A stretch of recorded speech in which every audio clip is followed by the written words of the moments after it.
Ladies and gentlemen, good evening. This is your co-captain, Marley Chillin speaking. Soon we'll set flight to Italy with a layover in the United States. We know that YouTube channels are a client's preference, so we thank you for flying Football United Airways. Fasten your seatbelt, sit back, relax, and enjoy your flight. United, we fly.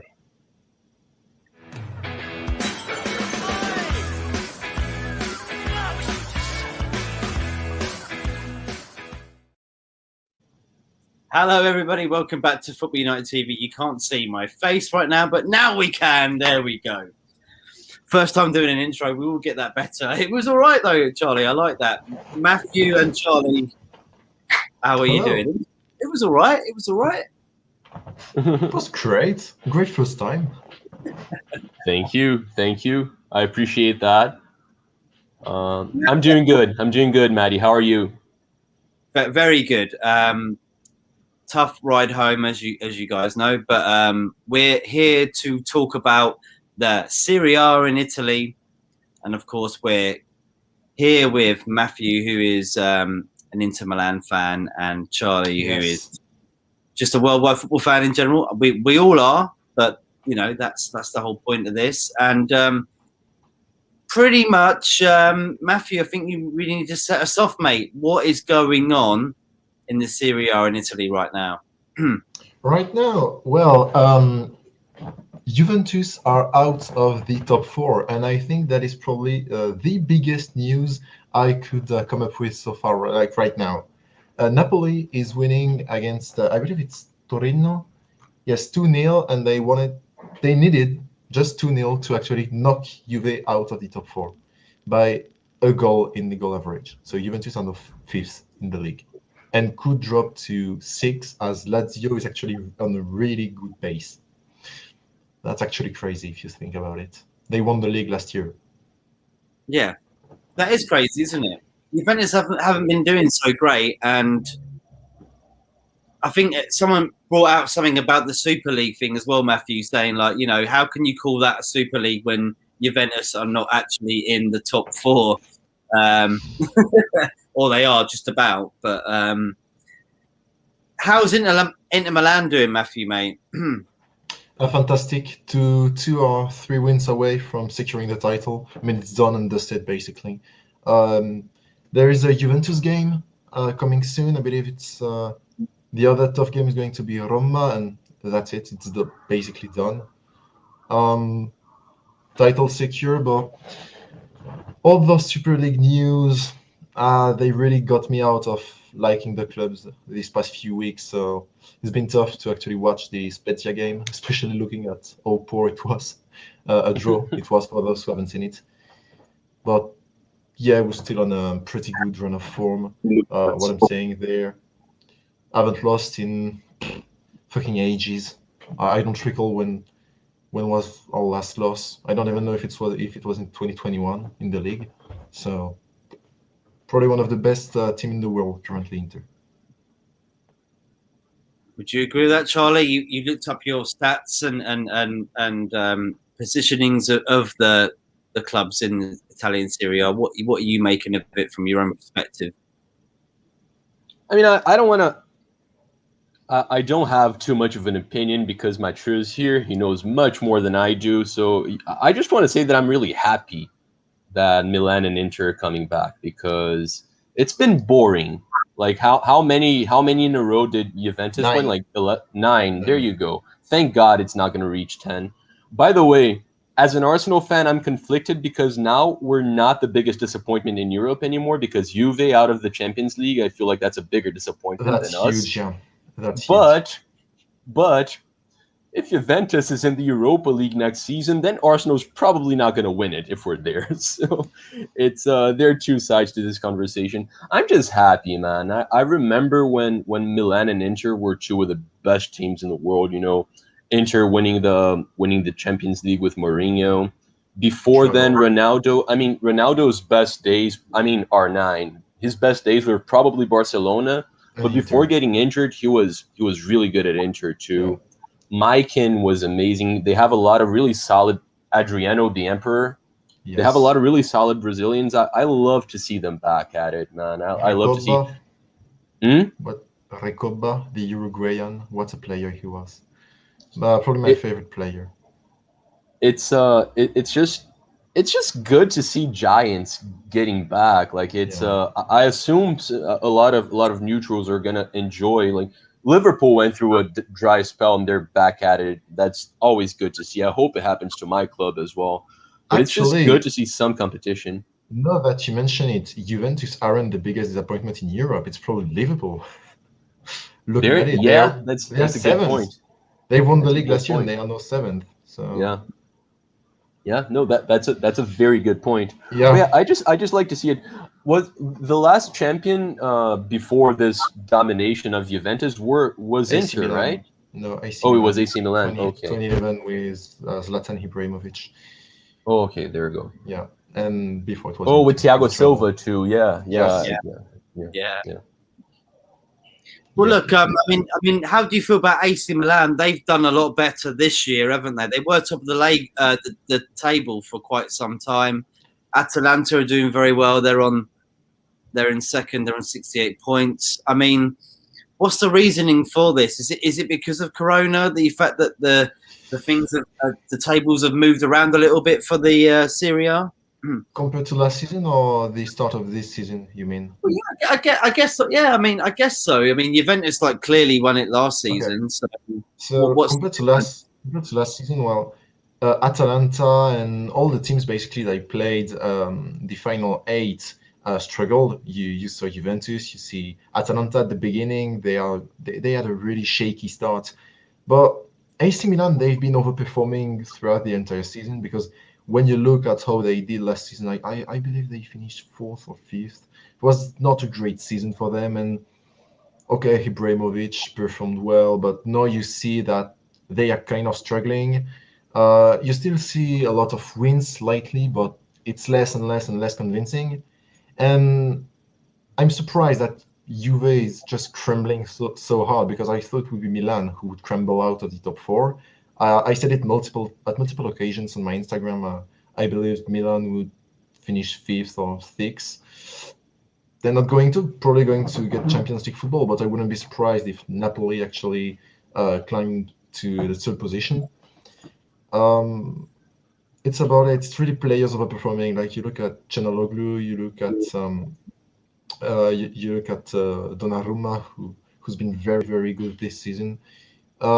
They've just elevated their standards, but now it's kind of crumbling when you look at it. Oh, And CP. Atalanta, they've just got back on form. Same for Napoli, same for Lazio. Really, really poor start of the season, but in 2021 they've been really good. And on the other hand, teams that have been great in 2020 are just completely crumbling. Inter weren't great in 2020 actually. 2021, it's their years, and it's their year and our year. I got you. Yeah, I mean, Yeah, Torino lost 2-0 there. Oh, Not they're too. at risk. Yeah. it's They Roma are. actually that are shocking. Roma, they've been in the top four for the entirety of this season, and they've been crumbling for the past 2 months. When you look at their results, it's been absolutely dreadful. They've lost to Yeah. Cagliari, that are probably getting relegated. And Uh, Torino. yeah. Torino are actually pulling probably the greatest escape I've seen in the Serie A for the past few years. Really. They've been whack for the entirety of this season, but lately they've actually been very good. You saw the win against Roma, the draw against Juventus. They're not getting relegated, but Roma, it's actually shocking. Sassuolo could actually finish above them. They are only 3 points between the two, so Yeah. That's right. it's Roma is the disappointment of the season in Serie A, probably even more than Juventus. Do Probably. you think? I mean, I'm gonna have a buttload of questions for you, but one I want to ask about Roma is, do you think? And this might sound silly, but do you think Mkhitaryan's form has something to do with it? Because I remember he was flying in the beginning of the season. They were doing quite well, and I haven't heard of him doing too well recently. Maybe he's injured, and I don't know. But what would Roma, be your explanation there? I have a feeling Roma is just the team is just tired. It seems they can't play anymore. because Yeah. you see the players, Pellegrini, he's been excellent throughout the season, but the level of the team as a whole has just dropped. When you Yeah. look at the way they play, it's kind of the same, but it's just less intensity, less convincing, and they concede more. I don't know if it's a mentality issue because it has just happened so quickly. It was Yeah. just going perfectly for them. At one point, they were third, close to actually knocking out Milan of the second place. And like, look at them now. It's impossible to actually get in Europe. It's impossible for Yeah. them. I mean they're probably Yeah. getting Conference League because the Conference League is here, but Europa League and Champions League, it's never happening. So Yeah. it's so surprising.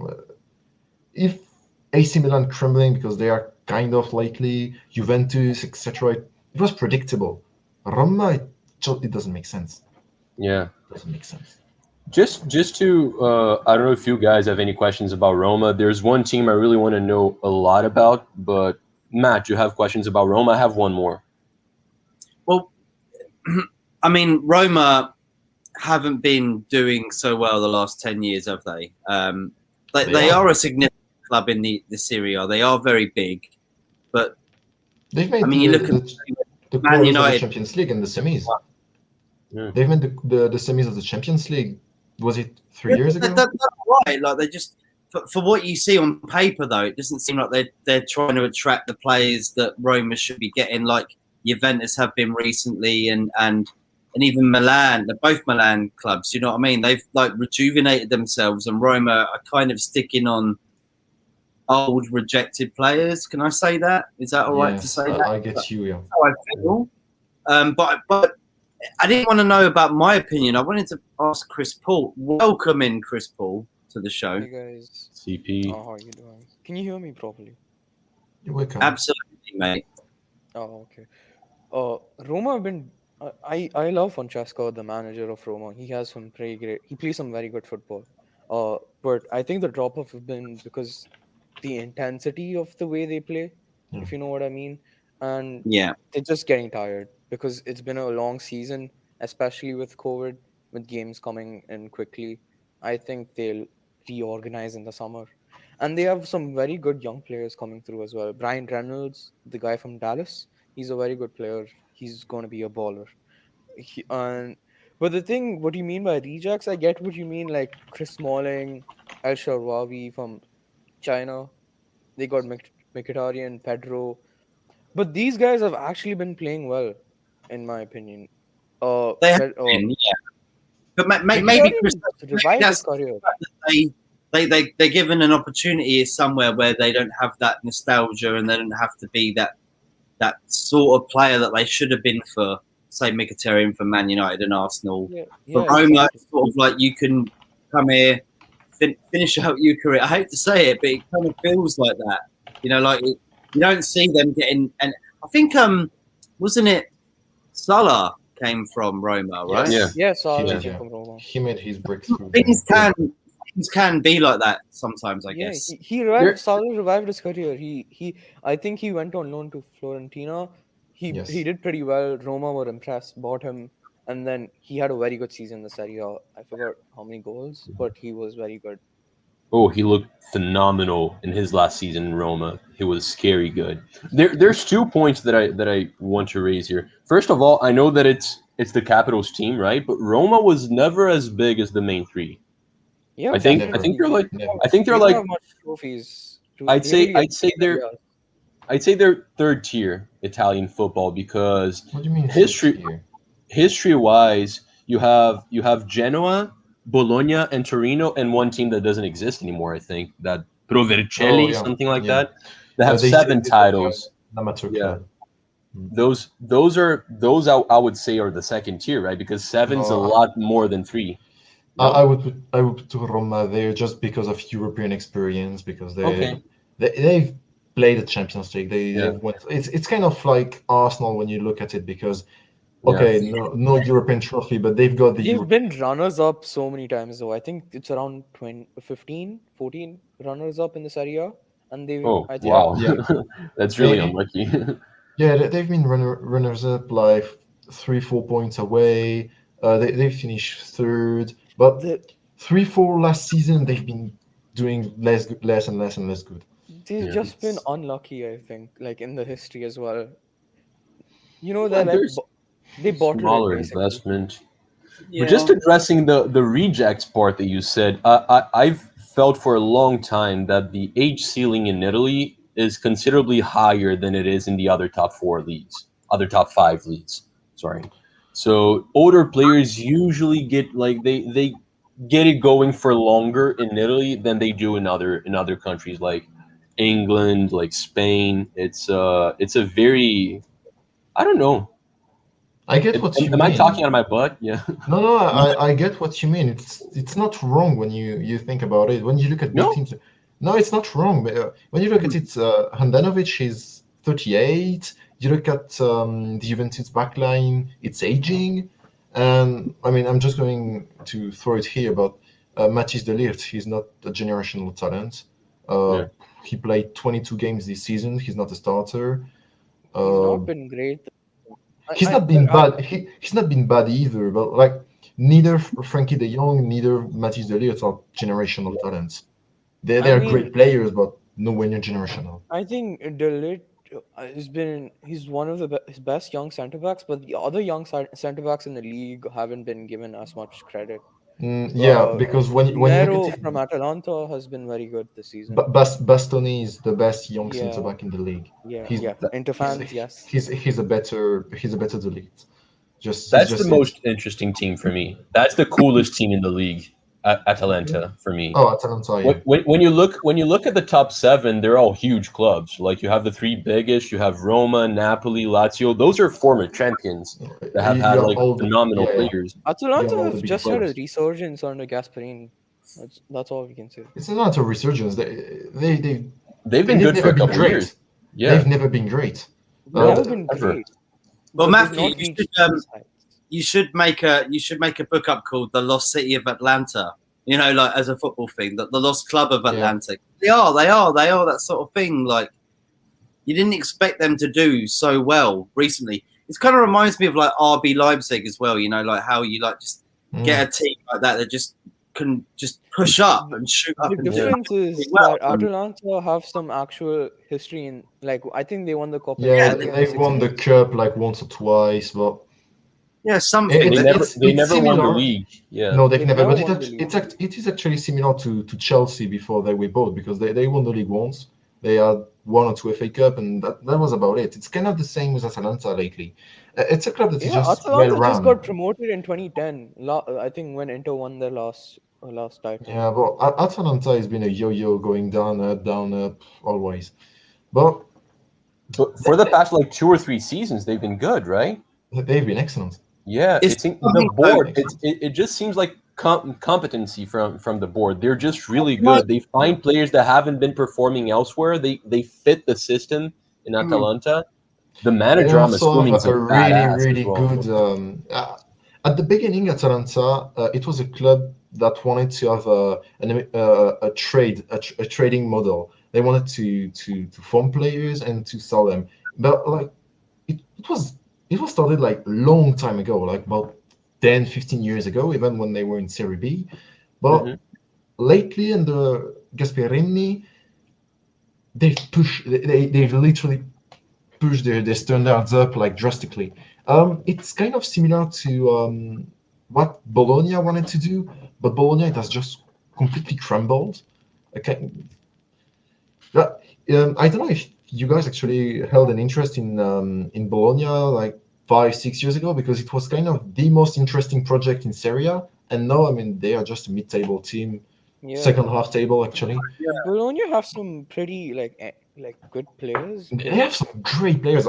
I've noted a few down on a paper sheet because like what I don't get is they're still playing Baraccio, who's just he's dead. He's done. Just release him. He's 37, I believe. One goal in 32 games. Baraccio. It's just get rid of him. But they for have Bologna, some yeah. great threats. Like Orsolini is fantastic. He's yeah, fabulous. Orsolini is one of the best players. I mean, probably the One of the best. best wingers in Serie A, actually. Yeah, He's like Chiesa level, literally. I Prob- mean, I want Vignato to do good, though. Emmanuel no, but Vignato. they have great players. Paluca's But great, he's a Vignato has great not done talent. pretty well. That's it's a disappointment. It's Medel played for Chile national team for like 10 years. He's a solid international. yeah, it just Yeah, I it has crumbled for some reason. they usually Eh, have these older players right now. Mm. Do you Bologna. think? I was going to ask Matthew as well. Do you think that I think there was a tax bracket that came in from not just football but Italy as a whole. Like, I think if you stay and you come and do something like being a football player or owning a business, if you stay for 1 year, like you get a really good tax release or a tax break.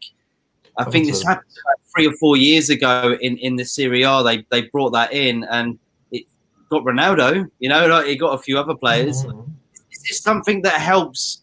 Is helping Serie A regenerate its popularity? Honestly, what has helped Serie A just being what Serie A is today, as we're speaking, just the Ronaldo transfer. It's the Ronaldo transfer. It's it. Um, there's no other reason.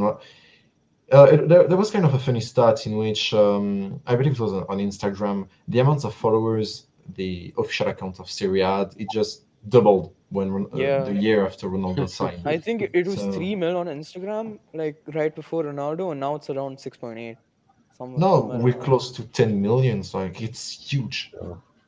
I 10 million? I didn't check. Wait. No, no, on YouTube actually. On YouTube, it's actually huge, like Serie A. Let me see, but when you look at it, Serie A has developed itself just so well over the past 2 years.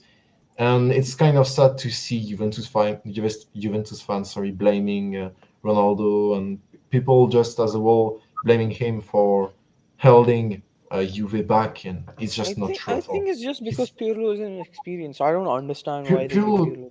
Pirlo's a dreadful coach. Pirlo is terrible. He's I love absolutely him as a dreadful. player, but he's not a very good coach, is he? As a coach, it's not even being not very good. He's just appalling.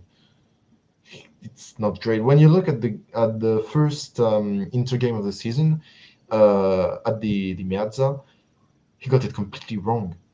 Um, it was at a time in which we were kind of struggling to find the net because clubs started to figure out our game style, and it was a rough time, I'd say. And the Juventus game, we Inter fans weren't confident at all.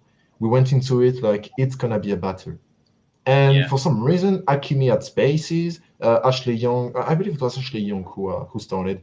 He he had all the spaces, and we could play from the flank. We could develop, and I mean, everyone knew how to stop us. It was marking.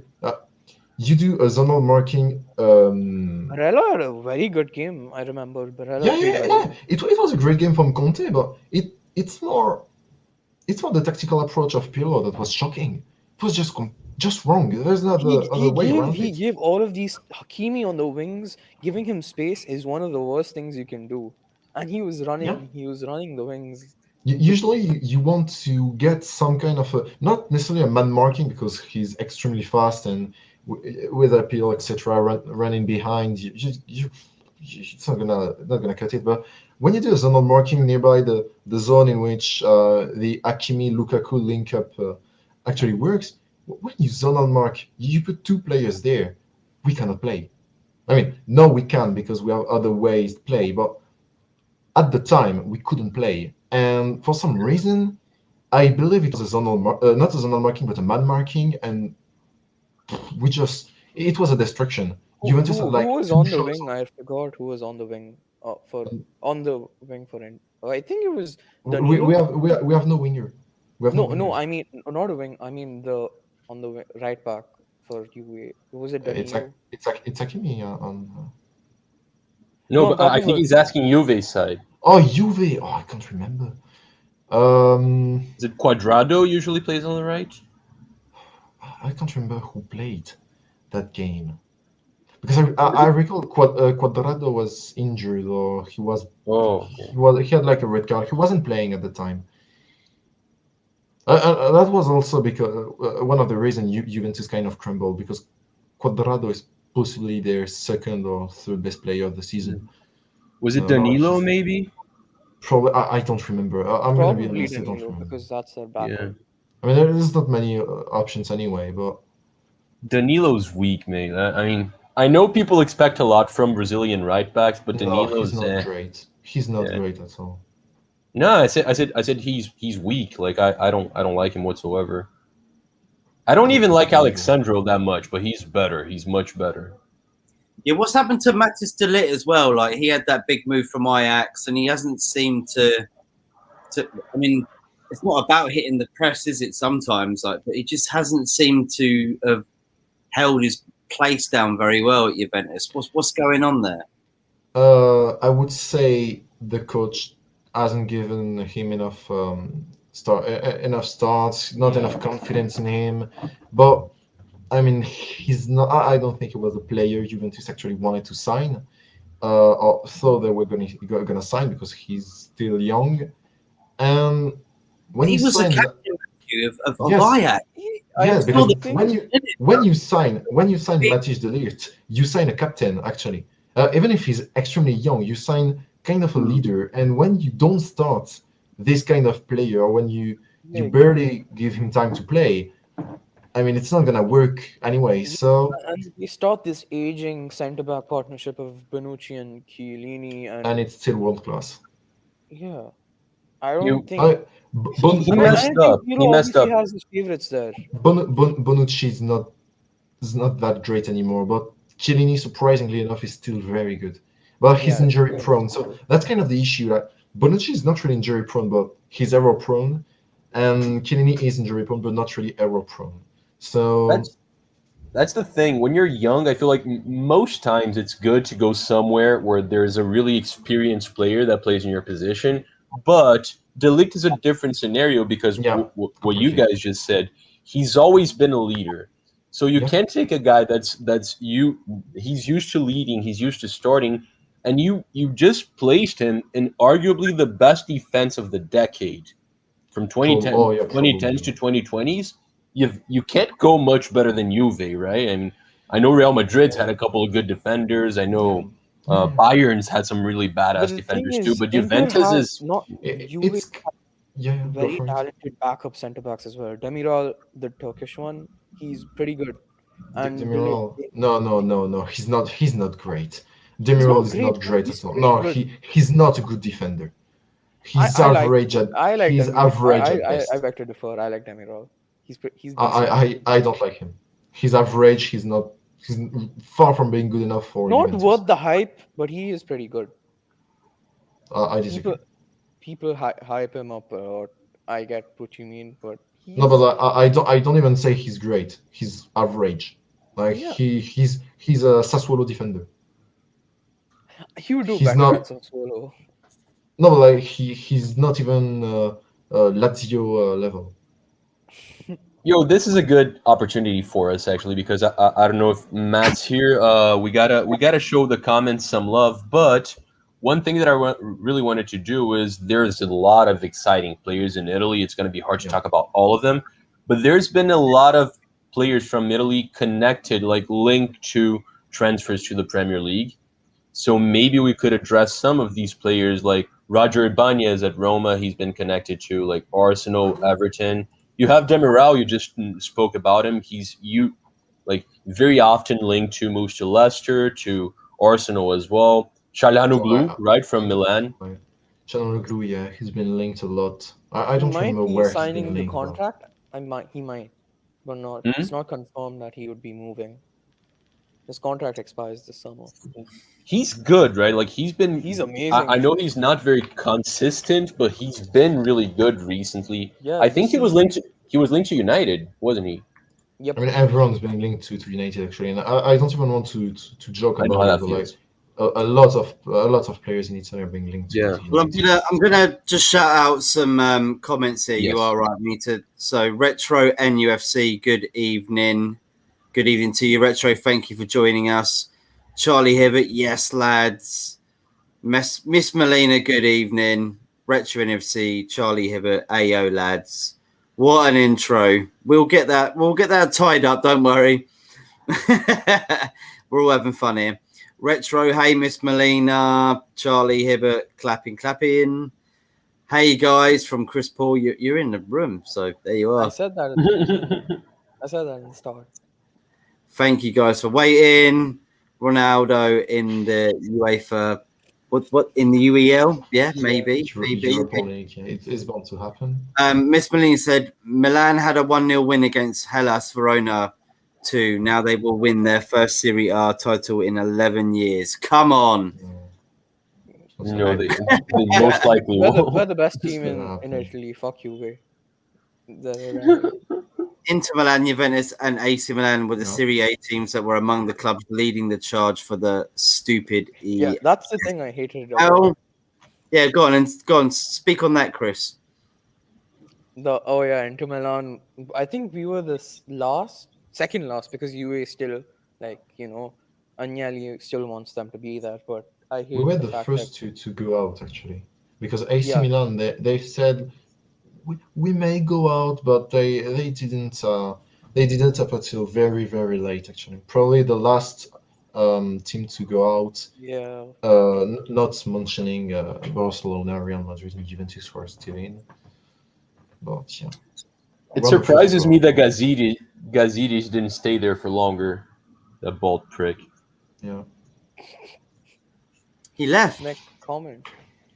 He left what? He didn't leave Milan. He left Arsenal. Yeah, to go to Milan. To ruin them. Best move that you did. But they seem to have got better, and you seem to have got worse. I don't know. Milan hasn't gotten better from last season to this season, though. I know they have been getting better, generally, but last season they were pretty much as good as they are this season. Honestly, just players overperforming, because when you look at the coach, purely he's not a great coach.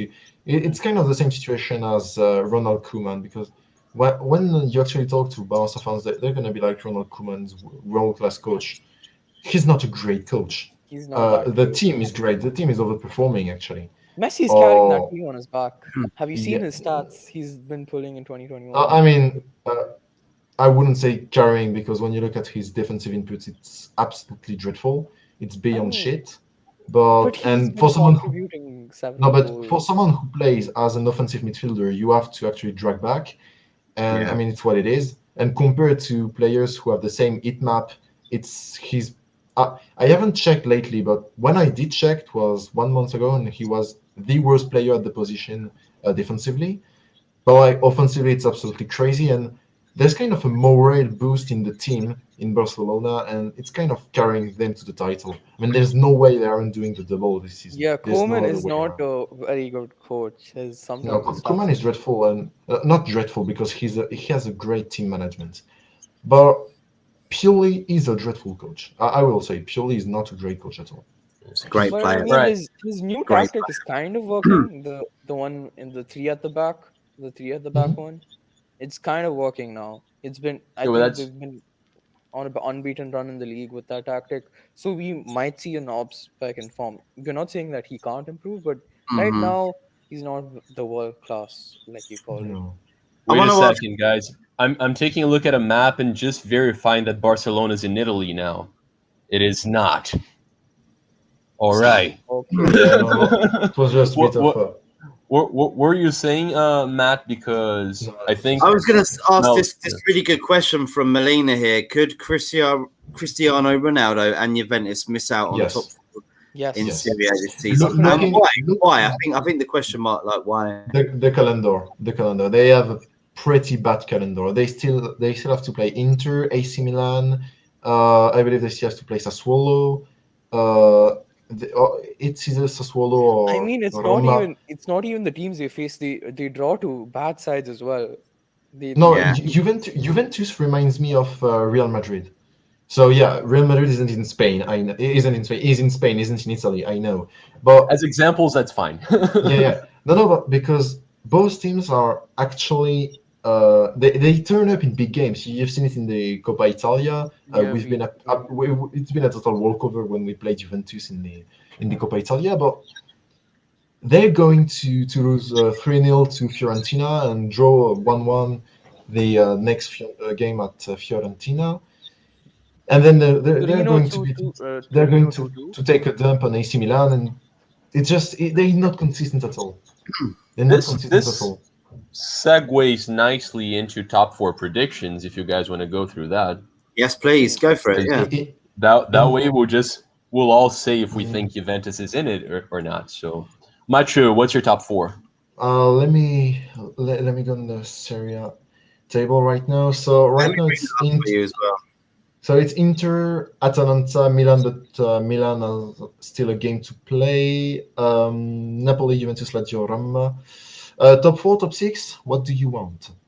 Oh, give us top five because that's 5. those are all the European spots, right?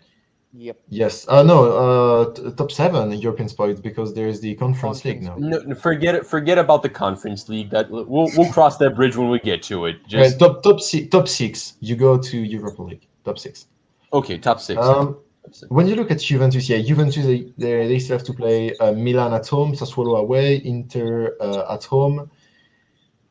Tricky games against Bologna to finish the season. It's going to be a rough time for them. Honestly, it's gonna be a shocker, but Inter first, Atalanta second. I don't know if Napoli can knock out Milan from the third spot. According to my first prediction, I would say yes. Now that I think about it, it's tricky. I would say Milan third, Napoli fourth, Juventus fifth, and Lazio sixth. And so it's not going to Roma. change. No, you think not it's going at to all. stay like this? Yeah. Okay. Napoli could go above Milan. It's Okay. possible. Yeah, I agree. I think that's the only change I could see realistically. We got Steven. Stephen in the house. Stephen's come in. What are you making of this league table in Italy, Stephen? Like, what are you saying about this? You got some old school Arsenal players in there as well, haven't you? Yeah, we have. It looks very interesting, actually. Just the fact that Juventus aren't dominating for once, and it's very. I mean, Inter Milan never have an incredible season. And Incredible 2021, actually. Yeah, 11 points clear. Jeez. And then you look at Juventus. Juventus, for their standards, is appalling. But yeah, Steven's struggling to just keep up with top four. So the top four race looks really on. But in full credit to Inter Milan this season. It's about time as well because you see in European leagues now, there's not much. Probably why the Italian teams, those 3 Italian teams and 3 Spanish teams, wanted the Super League as well. It's not just because of the money. I think it's because there's a very lack of competition compared to like the Premier League. So I wouldn't say so. I would disagree with you. No, Serie A is strong, mate. I would strongly agree with you because Napoli is better than AC Milan, Atalanta is better than AC Milan, and arguably Juventus. So I would actually disagree with you. Okay. When you look at when you look at this season and the previous season, I think, correct me if I'm wrong, but Juventus have taken like 1 point against Atalanta. Like 1 point. Straight up 1 point. I don't think they've won against Atalanta once in 2 years. So Atalanta's a great. The Serie A is a great league, man. Like, it's probably second only to England, in my opinion, in the amount of good teams. You know. Oh yeah, when you compare it to like when you compare it to like Liga 1, for example, or maybe the Bundesliga even, Serie A is definitely on top of them by a mile. So I feel the thing that stands the Bundesliga out a little bit is because I feel like the shit teams in Bundesliga are better than the shit teams in Serie A. I feel like it's a little more balanced, but Serie A has more like good teams. That's my thought. The only thing I've seen with the Premier League is that with the Premier League, if you're not on your day, the other team will beat you. So that is the thing. I think Bayern got beaten by the relegation.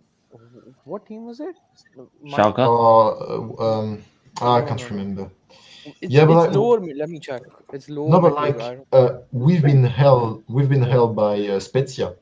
It was a draw against Spezia. That's The good. only You're an the- Inter fan, aren't you? So Yeah. you must be absolutely buzzing. Yo, but just staying on topic No, though, but- CP, what will be your top 6 prediction though? It's gonna be the The same. only- Maybe Napoli could go ahead of AC Milan, but that's also not Yeah. very sure because AC Milan have the game in hand. It's Is gonna yours any stay- different, Maddie?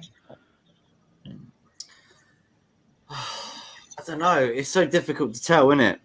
It really is. Like I want to see AC Milan do well. As you know, I'm a I don't know if you know this, Matthew, but I'm more for AC Milan. favorite Barella. Inter player. Yeah. I don't want to interrupt you. You just did. Barella. Great with a great punch there. It was very Yo, very where, hard. where does CP Fantastic. go? I'm loving the shirt, Matt. Thank you, mate. Yeah, Football United Oh. TV shirt. There you go. Check it out. Yeah. Yeah. Bang. You know that shirt that I was going to send out to some people. That one. Yeah, But, that one. Yeah. So Miss Molina says favorite player for Inter Milan. I'm going to start with Stephen first. I'm going to go. Are You're we going all at the end, Matthew, because you'll probably going want to hear current? everybody else. Are Huh? we going currently or all time? Well, look, let's have a look. I'll bring it up for Currently, you. I here. will be struggling. Currently, right now, the players for Inter Milan are as. Oh, hang on. Sorry. Give us both, Steven. Give us both. Give us all time and currently. All time. Show you. Uh, Yeah, you give had- us all. Yeah, you've had like Tordo in there, I believe. I think Etu played. Did Etu used to play for you one time? Who? In You won Milan? the Champions League there. Yeah, It's not I mean Etu. Etu. I've always liked Etu as a Oh. player. Samuel Etu. I've Yo, always liked him as a Patrick player. Vieira played at Inter Milan. Patrick Vieira played there. Yeah. He did. Yeah, I don't think he did too well, but I think he Who? played there. Who? Vieira. I didn't. Vieira. Oh, yeah. Matthew, Yeah, I didn't realise Kolarov was at Inter Milan either. That's Yes. that's a newbie. Yes. He moved. Was it this winter? No, I think it was this summer. I mean, Ashley Young is kind of better, so that's pretty sad. But That is pretty sad. I feel your pain. Skriniar is a player that I really like. But how have you I think he's a really good defender. how have you managed to keep Perisic as well? He's been on and off the market all the time, hasn't he? actually, it's because nobody wants Perisic. Not even you. Nobody wants it because we do not want him. Everyone means we wants want him. Perisic for like 5 million. No one wants to pay good money but for we him. want to sell for actually 15. So Yeah. If no one wants him, that means Arsenal want him. We've been linked with him multiple times. What do you expect? I would not recommend him to you actually. He's not been great at all. As much as Christian Eriksen's a former Tottenham player, I've always liked Tottenham. I've liked Eriksen. He's been As a player. fantastic, Eriksen, the past few games. He's been fantastic. Probably our best player. Probably. And yeah, a favorite all-time player for me, struggling, but would be Recoba. Probably. Right. Well, I'd go. I mean, right. Barella's a baller. But I'm a huge fan of Hakimi's. I'd probably stick with him. And all time, I mean, I love Patrick Vieira, but I mean, I gotta go R9. No, you know what? Even though I hate his guts because he's historically he's a huge Flamengo player, which is my biggest rival. They're like Tottenham for me, but they're actually relevant. But yeah, I gotta go with Adriano.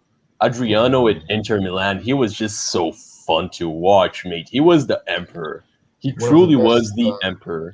One of the best prime I've ever seen. Currently. I think there was another one that you had was Vieri. I believe. Christian Vieri. Christian Yeah, Vieri, he yeah, was good. that was a good Remember him. player as well. Yeah, him a but lot. there's a lot of players like East Van Nijers from the 50s, Crespo, Crespo, was yeah, phenomenal. Recoba. came from Inter Milan to Chelsea, didn't he? So. Yo, Almost- staying in Brazil, Julio Cesar was really good at Inter Milan as well. He was So should we really put should we forward. actually talk about the MLS, or should we leave it for this week? Like we have gone like I 45 have a minutes. few. Can we leave anything America like We're alone just like we're the just last gonna week? talk about it a little bit because Yeah, we because have like this merge that we want to talk about. Yeah, I still had a few things to actually bring up to you, but we can get to it later. No, let's please, Matthew. Please tell us what you want to talk about, mate. So we're done with it. Okay. So a few things actually, because we haven't talked a bit about the promoted teams and the mid-table. I mean, we've talked a bit about the mid-table, like Bologna. There's not much to say. Like Hellas Verona, it's kind of struggling. Sassuolo is gonna be the next Atalanta. Like they promoted teams. I found them quite interesting. Spezia have been very good actually this season. I could see them staying up for long and actually building kind of a strong project actually in Serie A. Like Sassuolo did. Like Sassuolo did, yeah, exactly. I kind of like the way Spezia is developing itself. Funny statistic actually. We all talk about like Schalke conceding 5 goals per game, etc. And it's funny because Crotone actually conceded, I've noted, 83 goals in 33 games, and Schalke conceded 76 in 30. So we actually have the worst team Wow. in Europe, in Crotone. Few other points I wanted to develop. Serie B. Serie B, there's not any great team that's going to be promoted, let me tell you. When you look at the table, I don't know if you can get the Serie B table in here, but it's kind of crazy because there is only one team that haven't drew less than 10 games.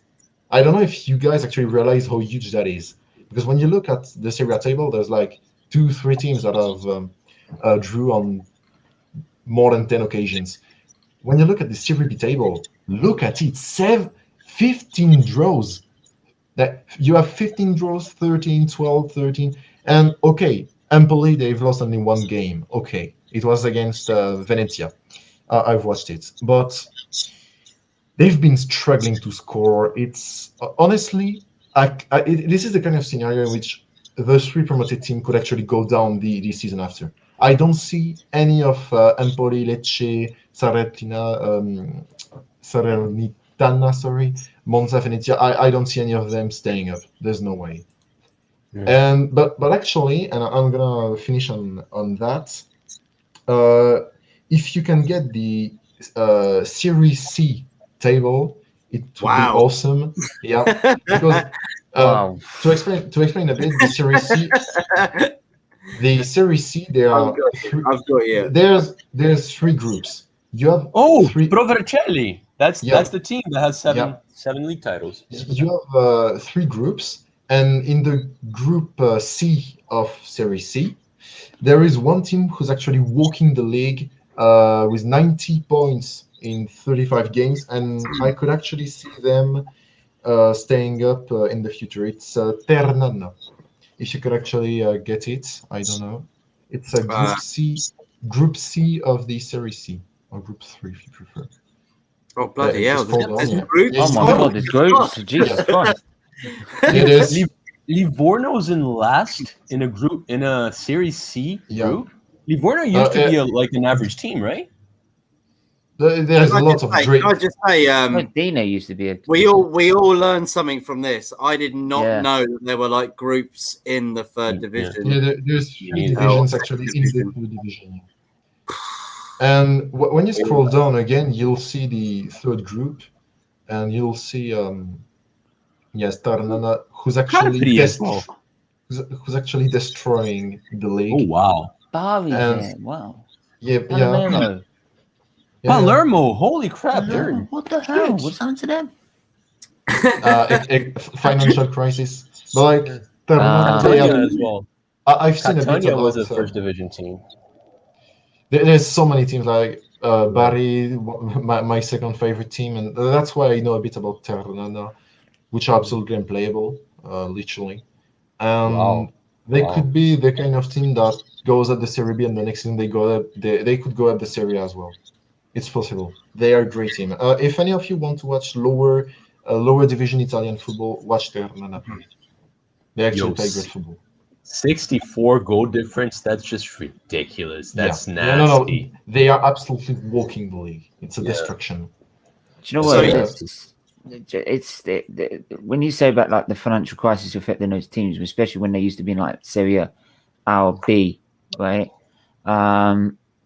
It just makes it highlight again, like UEFA, just the amount of money that UEFA that make, and they don't help No. teams like these to stay financially viable.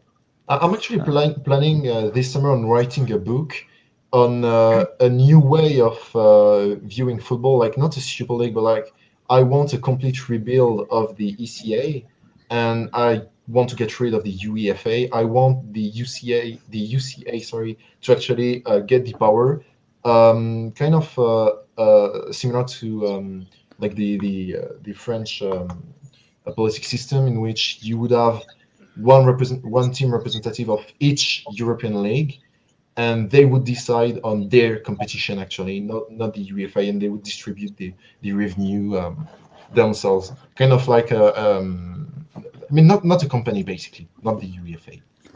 That would be my dream. I'm planning to do that. Yeah. Guys, so maybe you want to talk about players, don't you, Charlie? And I also want to get onto a little bit on the MLS just to quickly finish up. But do you think I should shout out the comments first? Nitish says Serie A is more boring than La Liga. I don't think so. Arguably, when watching the game, it depends on which game you see. Oh, okay, about game one. Well, Nitish, we got Bundesliga next week, so feel free to come in and tune into that one. I'd rather watch that than watch Arsenal right now. It's so boring. Oh yeah, most likely. The Premier League this season is not Melina, Talk MU. Talk's here. Yeah. You never usually quiet, mate. Are you there? Talk didn't talk. Ciao amici miei. Ciao amici miei. Hey, mi chiamo Matt. Buongiorno. Matteo, how are you doing, my friend? Good, man. Yeah, you good? Whereabouts in Italy are you at, mate? No one's in Italy. No one's in it. I thought this guy Mathieu was from Italy. Oh, No, he's from France. I'm from France. Paris. France. Paris. Whereabouts in France? Yeah, hold on. I do speak a bit of Italian, but it's kind of whack. It's kind of Whereabouts in France? Whereabouts in France? What did you say? Paris. He's from Paris, I think. He's from Paris. No, I'm not from Paris, but that's fine. You're living there. Have you ever heard of me digging your hole? I'm digging it for you. I'm digging the hole you're in. Hold on. My missus is French. Her mum's from Marseille. Oh, great club, Olympique Marseille. This is there's a connection between it's French, Italian. So, yeah, my team I support in Italy is Juventus because we've got a place in northern Italy. You know Italy at all? We all support shit teams a bit, yeah. A bit what to say. Oh, yeah. No, but I'm just joking. Yeah, I've been to Italy once when I was young, but I'm staying out of this. Yeah, no, it's great, mate. I love France and Italy. It's both beautiful countries. Bandol, you've been down to Bandol, just down from Marseille. Beautiful. I guess we should answer this, shouldn't we? We should answer this.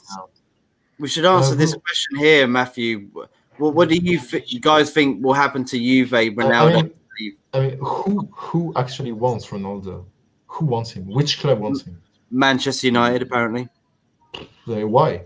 They do have players. Money, shirt sales. I mean, money. Yeah, that's about it. It's not about football. You know what? It would be kind of funny because it would be like the last Glazer decision, like the last. Yeah, Ed Woodward's last thing. Get Ronaldo in, buy back Lukaku, put him in the and then fuck off. Like leave Manchester United in a financial crisis because they cannot afford to actually. It's not really buy Ronaldo, because to buy Ronaldo, Juventus will let him go for 50 million, but or maybe 40. but You know what I mean? Like, just the wage, the wage. But if I were Juventus, I wouldn't sell Ronaldo. I mean, it's their best player, so. Mate, if we take Cavani at 33 and we don't take Ronaldo at 36, we're idiots. Yes. Has he been better than Chiesa? Because Chiesa's been really good too. No, but really Ronaldo is the reason you guys have scored goals. Like he scored 25. He's the Serie A top scorer. Oh yeah, no. Sorry, you look like a unit for a second. No, but Ronaldo is the reason Juventus is actually doing great this season. I mean, not great, but like not too bad actually. And yeah, people are like, yeah, but he disappears in big games. I mean, just like the entire team actually. Matthew, I watched that Ronaldo overhead kick again for Real Madrid against Juventus the other night. That was the pulling power for him. Their fans applauded him, and he was like, "You know what? I'm coming here." And then he was there. Like, I just think, like, what an amazing kick. Has he been good for the Italian Serie A? Like, even though it's been 2 or 3 years, like, has it been very good? He's been the best player in Serie A for the past ever since he joined, basically. But arguably, like, yeah, Lukaku's been great. Hakimi's been great at Inter again. But what do you reckon then, Matthew? Messi to Inter Milan. What do you reckon? No, we're actually broke. Inter Milan, we have the money. No, but like for real, the Chinese wants to sell us. I don't know if you guys saw that King Street, who owned Bordeaux, the Girondins Bordeaux, Bordeaux, they pulled out last minute without telling anybody. So Bordeaux financial crisis, and literally the afternoon after they said it, like they were pulling out of Bordeaux, they said, yeah, we could buy Inter. So kind of a frustration, truthfully. There's even chances they. Yeah, Gilberto from Bahia, he's a decent striker. Not the level we're talking about, but he's okay. Cousin, always a pleasure. By the way, I'm still waiting for someone to buy Arsenal. But Mathieu, there was even a chance that Hakimi was going to leave this summer, right? Because Inter needs to raise money. Yeah, we actually kind of need money. That's true, but I mean, he was linked to Arsenal. Everyone is. Everyone is. No offense, but why would you go to Arsenal when you play? I don't get it either. I mean, Thomas Partey left Atletico Madrid for Arsenal, so I mean, everything's possible. But Mathieu, when he came to Arsenal, he was promised the world, and basically he was lied to. That actually segues into the last thing that I want to touch on the Serie A, because we spent a long time talking about this already, but I want to focus a little bit on the players. And one player that, while Arsenal was chasing Partey, was considered like the B option, the plan B is Kessié from Milan. Oh,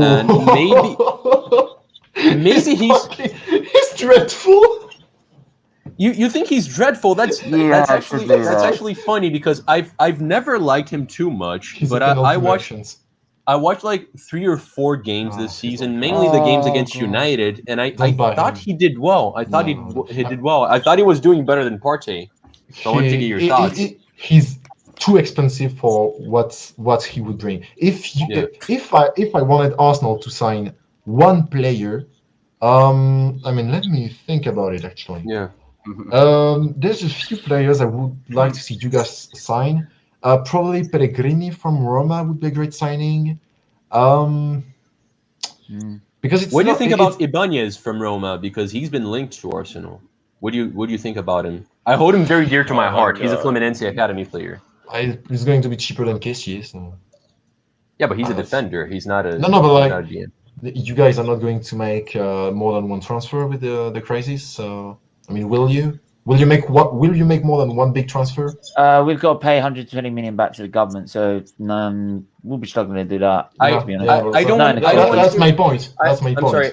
I don't want to focus too much on Arsenal, because it's usually tough to get Steven to stop talking about it. So I'm just trying to So generally, stop like talking I'm about asking players about we're the linked to then. Well, how about we finish off with a little talk about the MLS? We're all new to it. Why don't I bring up the tables for that, and then we can finish off on Steven. there, and then I can talk a little bit about the MLS. This- Shit. talk. We'll talk. Talk. Look, Actually, I yeah. know you had to get a show for yourself, mate. What? Why is it, mate? Go on, tell us why you I'm think joking. it is. No. Listen, we had this conversation, didn't we, with that guy from America that night, and I just think, you know what, it's the skills there, the talent side of it. It's just the mentality side of the game for the MLS. You know, understanding the game more, doing the easy things easily, not overcomplicating it, because you start to do that, then you're in shit, as we see with lots of teams, even in the Premier League. You know, so you know what? I think over time the MLS is going to become, especially if they entice managers from England. You know, like they've already done with Phil Neville. They're going to do it with other managers. You know, like I don't know. For example, my favourite manager at the moment, Graham Potter. I mean, you know, if someone from the MLS goes to him and says, "We're going to give you, you know, 20 million a season," you know, come and manage our team, he's going to say, "Hey, I'll go have a nice holiday in America for that kind of money." Yeah. Happy days. You know what I mean? They need that input, that kind of the understanding of the game management, because I think, like I say, the technique and the athleticism is all there. It's just missing that final ingredient, you know, which we see week in, week out in the Prem. So, but, you know, It is set out a little bit differently, though, isn't it? I mean, you've got Eastern Conference, which has got 14 teams, and you've got the Western Conference that has got 13. How do they work that out? I mean, how does that work out? Does anybody know? Like, we're all here to learn about this. So, and everybody who's tuning in, please smash the like, hit subscribe, share, do what you can. Thank you so much for tuning in. Charlie, please do continue. Sorry. All right. Try to buckle up because it's a little confusing. It's a very unique format. It's America, so it's confusing. Yeah, they do things differently there. So you have the Eastern Conference with 14 teams and the Western with 13. How it works is you have 34 rounds, right? So every team plays 17 games away, 17 games home. And these are not necessarily like you're not necessarily playing two games against the same teams. You know, you're going to be playing against everyone, but you're going to be playing more games against the teams that are like geographically closer to you. That actually makes sense. Then it gets to the playoffs, and then it gets a little more confusing. How it works is the champion of each conference, they get a rest for a round, right? Then the second through seventh, they start the playoffs. So the second plays the seventh, third, sixth, fourth, fifth, right? Then the winner of this fourth and fifth round is going to face the champion. The other two are going to play each other, and it goes on. It's only one leg, right? The team that finishes higher, they're always going to be hosting the games, and that's how it goes until the final, where it's the champion of each conference. I hope that was more or less understandable. It's very similar to the NFL, the NBA. It made sense, actually. Yeah. Hernandez has scored 5 goals in 2 games. Is that right? Yeah, I saw it. What? Chicharito. Yeah. Is that crazy or what? Yeah, Chicharito, ex-Man United, love that. But that is in 2 games, 5 goals. I mean, look at that. No, you can't go back. Let's have a look at the Eastern side as well. I think maybe that's Western, isn't it? No, I think that's overall. That's not. Oh, it's overall, isn't it? Sorry, Yeah. Thank It you. makes sense in a way, just because like you then Into matter. Miami. You've got to think- Higuain. Yeah. Didn't realize Higuain was there. Wow. I mean, the league literally just started, so it's tough to say who's doing well, who's not doing well. But Of course, to yeah, be but fair, that's it makes also sense to have an East and Western side, because if you look at it and look at like if it's easy for England to say, oh yeah, it's better just to have one league, because our country is literally separated by 400 miles from either side. Yeah. It's like London to Edinburgh is 400 miles. So yeah. whereas there, east to west is like 2,000 or something like that. It's about it's about 10 times as big. It's a My 6-hour interest- flight. It's a 6-hour Six, flight. yeah, from so a Oakland to 6-hour flight. So imagine doing games in one league, and you've got to play every week, Yeah. or even 3 games a week if you're playing like the Libertadores or something like that. I don't know, but yeah, it'd be a lot more difficult. Yeah. So maybe it works for in that sort of way, but trying to implement it here, just no, don't even ask. What's interesting, I don't know when I don't know if you guys have anything to bring about the MLS before we go through the possible merging, but I don't know how it's gonna happen, because a merge with the Liga MX, it's gonna be actually shocking when you think about it, like how it's gonna actually be done, because Oh, you know how it's going to be done. no, but I mean, how could it be done? Like Liga MX, we're okay to say that relegation, etc., it exists, but like, what's going to happen in the US? Merging the two conference, having like maybe some. I mean, you can't really make college a college football as a second tier like you have in the NBA, because you can promote a college team to actually I don't know how to say it, like the actual MLS. So how are you going to develop it? Are you like, the question is, will they continue in a way that's similar to the NBA and the NHL, etc., the NFL, or will they do it like in Mexico? And they don't have many teams, by the way. They have non-professional teams. They have semi-professional and amateur teams in the US. But how are they going to actually build it all up? I have absolutely no idea. I'm very curious as well. Yeah, Very because curious because Go ahead. I'm just finishing on that note. There's been reports that it's bound to happen, it's going to happen, etc. But when and how, I don't know. Yeah, I'm assuming it's just like the U.S. is gonna fully reinvent the way they do. They pay attention to soccer, Yeah. just because it's they're gonna have second division, so it makes more sense for them to adapt to Mexico's style, because it's Mexico's not gonna adapt anyway. It's not possible. You can go back, like you can say exactly. you can say to 40, 50 teams that are professional, like, hey, no, you're not professional. Like, No, yeah, it would be it's a probably crisis, it's like. probably more than that, mate. Mexico is huge. Mexico probably has like No, 100 professional clubs. no, but like professional clubs, not Yeah, semi yeah. professional clubs. No, it's just it's easier to create professional clubs in the US than it is to actually say, so I'm gonna swear, but fuck you, you're not professional anymore. Yeah. It's not gonna work. I'm curious to see how it's going to work with colleges. It seems to be the same concern you were showing, the draft system that they have. I mean, as of now, I'm assuming most good players don't come through the draft system already. You see, they don't. Pulisic, I think he left the country when he was younger, I think. Like But- every young American, young American talent. Exactly. So Because there's the maybe they'll bring back the second league, the NASL, and the draft's going to start happening for that league, because it's a little the level's a little lower. Because what makes sense, for good football players to become great football players, they need to go through a youth system. Yes. It's it kind of fucks up with the whole culture of sporting in the US, because they have a lot of support from education and all of that. It's not really a fit with the way the world does football. And if they want to be competitive with the rest, and if they focus, they will be competitive with the rest, because they're always competitive in any sport. And Mexican plus American league, that's probably gonna edge Brazil out as the best competition in the American continent. Isn't the Argentinian league the best? What? Is it not? Just wondering. Or just a few years ago, maybe. Matt, are you close enough to shoot him? Are you close enough to shoot him?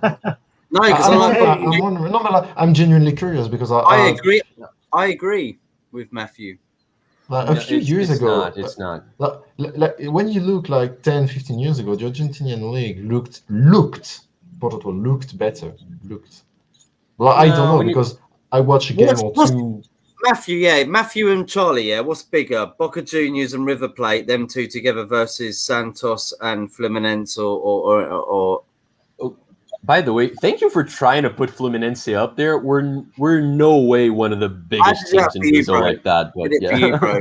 Did it for you, bro. But Flamengo, I guess. Boca and River, they properly are bigger than any team we have in The Brazil. biggest Yes, because they're two clubs to play against each other.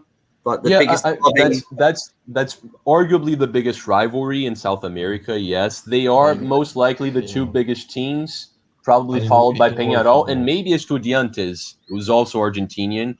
And then you start having the thing is Brazil has like Uruguayan teams as well. yeah, Peñarol. Historically. Peñarol is the biggest yeah. winner of the Libertadores, I think.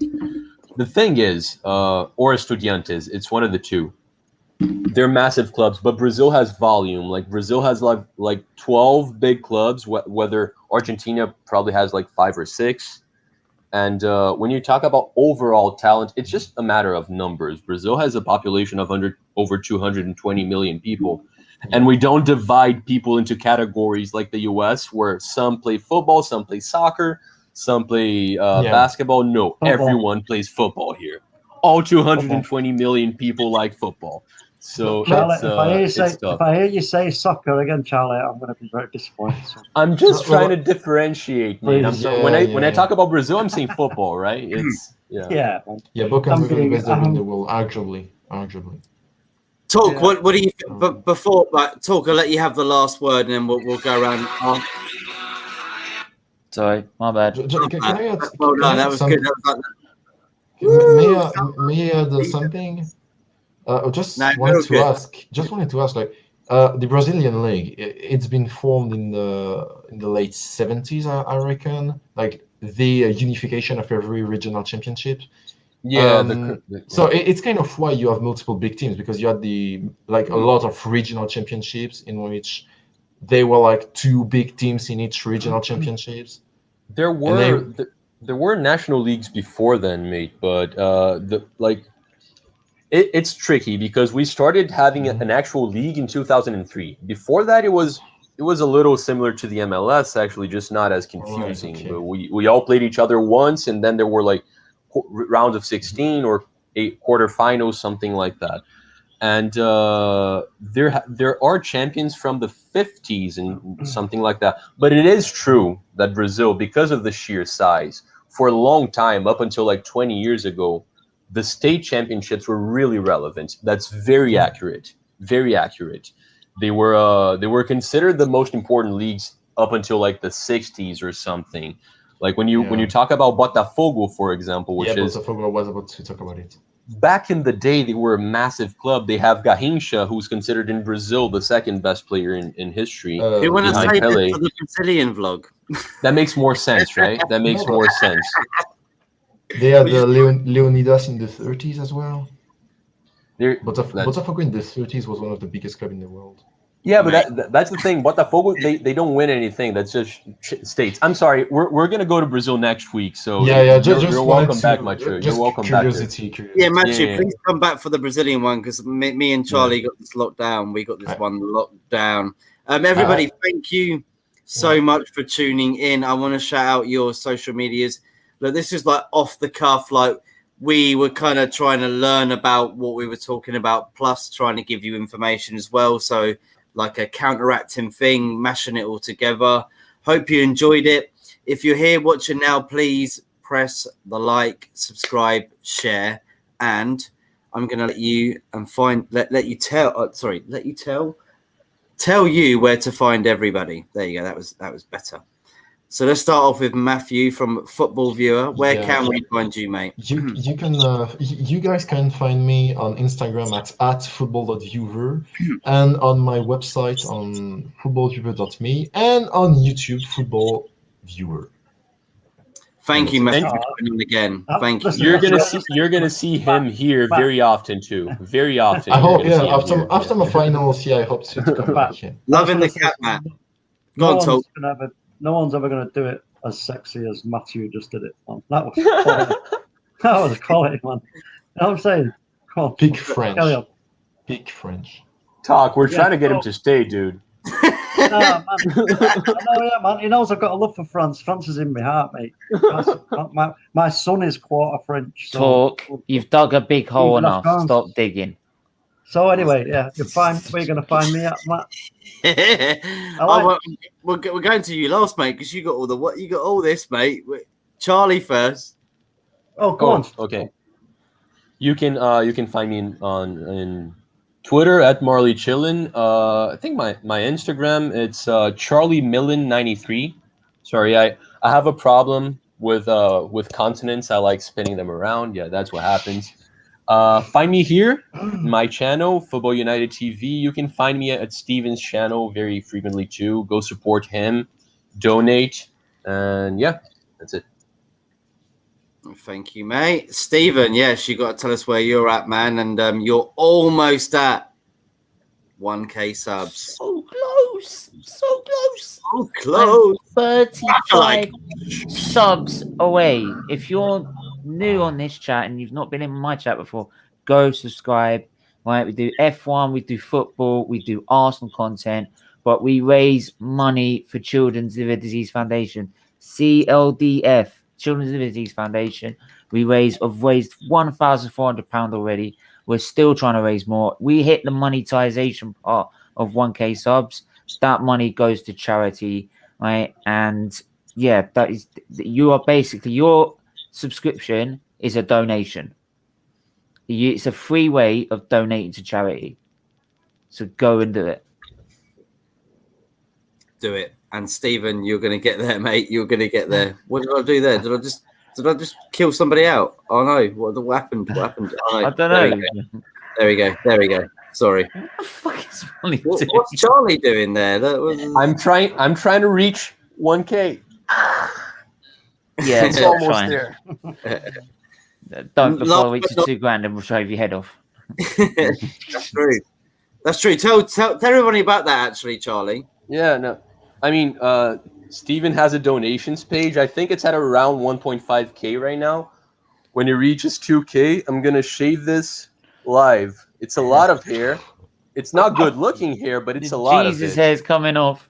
Yeah, it's all going once it reaches 2K. If you think that's relevant, please donate. You should probably do it for the kids, but if you like people shaving their hairs as well, yeah, go ahead. That's a weird fetish. And last but not least, Talk MU. Where can we find you, sir? Yeah. So firstly, you'll find me burying Stephen in that hole I've been digging. That's